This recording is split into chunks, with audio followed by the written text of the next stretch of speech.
Capítulo 3. Completamente justos. Já observamos em nosso texto principal que todos pecaram e carecem da glória de Deus. Romanos 3:23. Agora, falando acerca daqueles que são verdadeiramente convertidos, regenerados pelo Espírito Santo e crentes em Jesus Cristo para a salvação, o texto diz, sendo justificados, Romanos 3:24. O que significa? Ser justificado não significa apenas que Deus me trata como se eu nunca tivesse pecado, mas que isso rime. Ser justificado também não significa que no momento em que você creu em Jesus, Deus fez de você uma pessoa perfeitamente justa, pois se esse fosse o caso, você nunca mais pecaria de novo. Ser justificado significa que no momento em que o pecador olha para Jesus com fé salvífica, aquele pecador é declarado legalmente justo e correto diante de Deus. Na verdade, justificação é um termo forense retirado do campo do direito. Deus, o juiz, inclina seus olhos para um pecador que colocou sua fé em Cristo e declara que aquele pecador é legalmente justo diante dele. Agora, como isso funciona? O texto nos diz: sendo justificados gratuitamente por sua graça. Paulo está sendo redundante ao falar que somos justificados gratuitamente pela graça, a fim de nos mostrar que a justificação é um presente. Do mesmo modo que foi dito a respeito do Messias, que eles o odiaram sem motivo, acaso alguma vez Jesus deu qualquer razão para que alguém o odiasse? Nunca. Jesus jamais deu a menor sugestão de uma causa para alguém odiá-lo. Eles o odiaram sem qualquer causa, sem motivo, e essa é a mesma expressão usada aqui para falar da nossa justificação diante de Deus. O cristão é justificado sem motivo algum. Isso significa que você não deu a Deus absolutamente qualquer motivo para ele declará-lo justo. Eu não sei porque Deus me salvou, cantam alguns. Eu posso lhe dizer isso, não foi por causa de você, mas apesar de você. Que mérito Deus viu em mim? Absolutamente nenhum. Paulo nos mostra que ele nos declarou justos, embora não dessemos motivo algum para ele assim fizesse. Ele nos justifica sem motivo por sua graça. Se você olhar para a maioria das religiões, talvez com exceção de algumas religiões orientais místicas, todas elas buscam responder apenas uma questão: como um homem pode ser justo diante de Deus? Se você for uma tribo pagã na África, na América do Sul ou nos Estados Unidos, todos fazem sacrifício de sangue, quer seja para árvores, deuses ou demônios. Ao redor do mundo inteiro, ao longo da história, os homens convivem com essa realidade de que eles estão errados com Deus e que precisam fazer algo a respeito. Independentemente do Deus em qual eles acreditam, eles têm essa tormenta em sua consciência. Eles sabem que algo está errado. Isso nos mostra que o primeiro capítulo de Romanos é real. A ira de Deus se revela do céu contra toda impiedade. A perversão do homem se detém à verdade pela injustiça. Portanto, o que de Deus se pode conhecer é manifesto entre ele, porque Deus lhe manifestou. Porque os atributos invisíveis de Deus, assim o seu eterno poder, como também a sua própria divindade, claramente se reconhecem desde o princípio do mundo, sendo percebidos por meio das coisas que foram criadas. Tais homens são, por isso, indesculpáveis.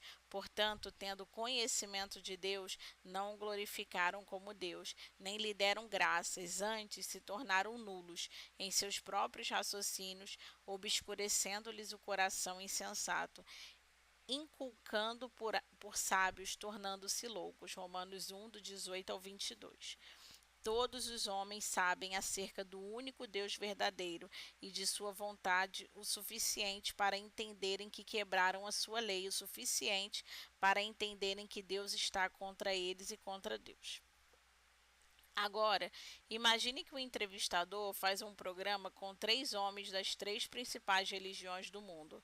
O repórter se chega ao judeu ortodoxo e diz: Senhor, se você morresse agora, para onde iria? Bem, eu devia ir ao paraíso, porque eu amo a lei do Senhor, sou um homem justo, faço boas obras, estudo a lei e amo a justiça. Nele me alimento de dia e de noite. O repórter responde: Ok, entendi, e passa para o muçulmano: Se você morresse mesmo, para onde você iria? Eu devia ir ao paraíso. O islâmico responde: Porque eu amo ao Corão, fiz todas as peregrinações, fiz as orações diárias, dei esmola aos pobres e por isso eu sou um homem justo. O repórter diz: Ok, entendi.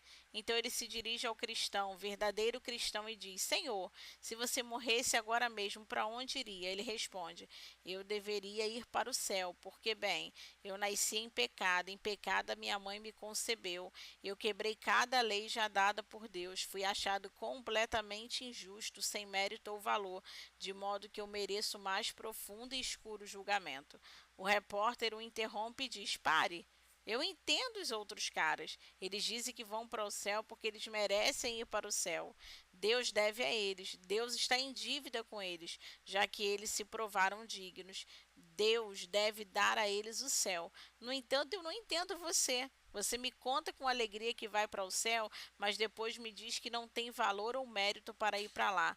Como então você vai para o céu? O cristão sorri e diz: Porque eu vou para o céu baseado no mérito e no valor de outro, Jesus Cristo, meu Senhor. Responda-me qual desses três dá glória a Deus e qual deles apenas dão glória ao homem. Veja, isso não é sobre nós, sobre nossa moralidade ou sobre nossa bondade. Isso é sobre Deus. Um repórter veio a mim certa feita e disse: Por que você sempre está falando sobre pecado? Eu disse: Porque eu quero que você ame a Deus. Obviamente, ele achou minha resposta estranha e retrucou, perguntando o que eu queria dizer com aquilo. E eu disse: Você alguma vez leu a passagem que diz: Ela amou mais porque mais foi perdoada? Meu amigo, se o seu amor por Deus é pequeno, isso é porque você não sabe o quanto foi perdoado. E você não sabe o quanto foi perdoado porque jamais lhe contaram o quão pecaminoso você é. Imagine que eu convide Bill Gates para visitar minha casa, a fim de comermos juntos um prato de cereais. Ele não vai ficar beijando minhas mãos, nem vai se ajoelhar chorando de gratidão. Porém, em muitos lugares onde eu servi ao redor do mundo, se eu desse a alguém um prato de cereais, ele iria se prostrar diante de mim e beijar as minhas mãos, porque ele estava faminto e necessitado. Nós somente podemos ver a glória do amor de Deus quando reconhecemos nossa necessidade e largamos todas essas tolas e banais ideias de valor, mérito e justiça própria. Nosso texto continua: sendo justificados gratuitamente por sua graça. E como isso acontece? Mediante a redenção. Eu concordo com alguns antigos quando eles afirmaram que há certas palavras na Bíblia com as quais precisamos ser bastante cuidadosos ao mencioná-las. Nós dizemos certas coisas rápido demais, sem meditarmos nela por um momento sequer. Nós temos todas essas canções extravagantes hoje em dia, todos esses uhul, uou, todas essas cantorias que está acontecendo com esses refrões que dizem algo como: Jesus morreu por mim. Ora, se você viesse a mim quando eu houvesse acabado de perder meu filho e dissesse: Ei, seu menino morreu, eu só olharia para você como quem diz: Que tipo de monstro é esse? Você sabe o que está dizendo? Jesus morreu. Não deveria haver um curvar na cabeça e um tremer nos lábios quando disséssemos isso, ou um pensamento de honra ao Pai, o qual entregou seu filho? Você acha mesmo que podemos apenas cantar essas tolas canções gospel, bagunçar, gritar e fazer todas essas coisas tendo em vista que ele morreu? O Pai deu seu filho. Quando você diz coisas como Jesus morreu, você não deveria parar por um momento ou algo assim? Meu pai participou da Segunda Guerra Mundial em uma das mais horríveis batalhas. Qualquer um pôde assistir a um filme sobre Segunda Guerra Mundial no Historic Channel e conversar sobre estratégias ou friamente falar sobre o que aconteceu e o que não aconteceu. Mas meu pai fica apenas calado, olhando, porque todos os amigos dele morreram naquela guerra. Os homens ficam discutindo sobre o Vietnã e falando sobre o que está certo e errado, de acordo com os modelos políticos. Mas o homem que veio do Vietnã ouve tudo isso e diz: Vocês só podem falar desse jeito porque vocês não estavam lá. Como você pode dizer isso com entusiasmo, gritando, como se fosse apenas uma rima ou uma canção? Jesus morreu, e ainda que nos refiramos a isso alegremente, pelo que Deus nos entregou em Cristo, devemos fazer com reverência e pesar pelo esforço, que já foi pago. O texto diz: sendo justificados mediante a redenção. Redimir é o termo usado para comprar um escravo ou um cativo, pagando o preço por ele. É exatamente o que Cristo fez por nós. Porém, o preço pago não foi o de esvaziar os cofres, mas mesmo consistiu em arrancar as ruas de ouro dos céus para enviá-los ao diabo. Ele deu o sangue do seu filho unigênito. Eu me lembro quando o meu filho nasceu, o pequeno Ian, alguns dias depois do seu nascimento, eu dirigia de volta para a fazenda da minha velha picape azul, pensando: Jesus morreu, Jesus morreu. Eu pensava nisso sem parar. Alguns de vocês que são pais entendem isso bem. No momento em que coloquei os olhos naquele menino, eu sabia que poderia lutar contra um exército por ele. Eu morreria 1000 vezes por ele. Eu jogaria meu corpo na frente de um trem por ele. Eu não podia acreditar. Chegava a ser assustador quanto amor eu tinha por aquele pequeno rato sem pelo no braço. Era a coisa mais linda que eu já tinha visto na minha vida. O nascimento do meu primeiro filho fez com que eu ficasse extremamente chocado pela primeira vez com a grandeza de não apenas o filho ter pagado pelos nossos pecados, mas porque o pai deu seu filho por isso.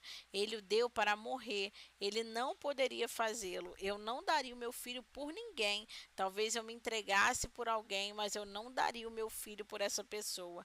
Não deveríamos nos conscientizar de que existem algumas palavras bíblicas as quais, ao serem pronunciados, deveriam nos fazer parar por um momento? Não é verdade que as mais preciosas frases podem tornar-se nada mais do que vagos clichês e jargões sem sentido, unicamente porque as repetimos várias e várias vezes sem refletir sobre elas? Eu quero dizer, ele morreu, ele realmente morreu. Era mesmo seu sangue vertido naquele madeiro. E essa é a única razão pela qual a imundície negra de nosso pecado pode ser lavada. Aquele sangue naquele madeiro foi o abatimento do Filho de Deus. Um teólogo disse: você deseja saber o quanto Deus o amou? Então apenas olhe para a cruz. Quanto custou? Quão desprezível e obscuro é o seu pecado? Olhe para aquele madeiro e ele lhe dirá tudo. Por meio de quem recebemos a redenção? Mediante a redenção que há em Cristo Jesus. Uma vez que estava pregando a um jovem rapaz, veio a mim, após o sermão todo empolgado. Ele disse: você está certo, irmão Paul. Jesus é tudo que precisamos. Eu completei, meu jovem: Jesus é tudo que temos. Fora dele não há nada. Ou você está no cristianismo ou você está nas trevas. Você deve compreender isso. Ou você está em Adão ou em Cristo. Ou está na morte ou na vida. Ou está na carne ou no espírito. Ou está condenado ou liberto. Tudo que temos é Cristo e nada mais. Há alguns anos eu ministrava no seminário Oral Roberts e encontrei alguns cristãos muito decentes. Algum tempo depois, um deles veio a mim e disse: moço, você é um daqueles antigos caras puritanos? Eu perguntei: o que faz você pensar assim? Ele respondeu: a sua oração, porque você disse algo como: Deus, eu venho diante do Senhor em nome de Jesus, e eu sei que além dele eu não tenho parte alguma contigo. Nós esquecemos nos dias atuais que tudo é em Cristo e por Cristo. É por isso que Paulo, o apóstolo, fica espantado no livro de Efésios ao falar sobre Jesus. Cristo é tão glorioso para Paulo que ele inicia a falar dele no versículo 3 do primeiro capítulo e nem ao menos sabe onde pôr o ponto final. Ele só consegue encerrar a frase no verso 14. Ele só podia continuar escrevendo e escrevendo e escrevendo, porque é tudo nele, por ele e para ele. É tudo em Cristo, por Cristo e para Cristo. É tudo sobre ele, nada sobre você. É por isso que eu amo aquela antiga canção que diz: nada em minhas mãos eu trago, somente a tua cruz me agarro. É Cristo ou nada, e é melhor que você goste disso, pois se for 99% Cristo e você, você vai para o inferno. É Cristo e Cristo somente. E assim finalizamos o capítulo 3.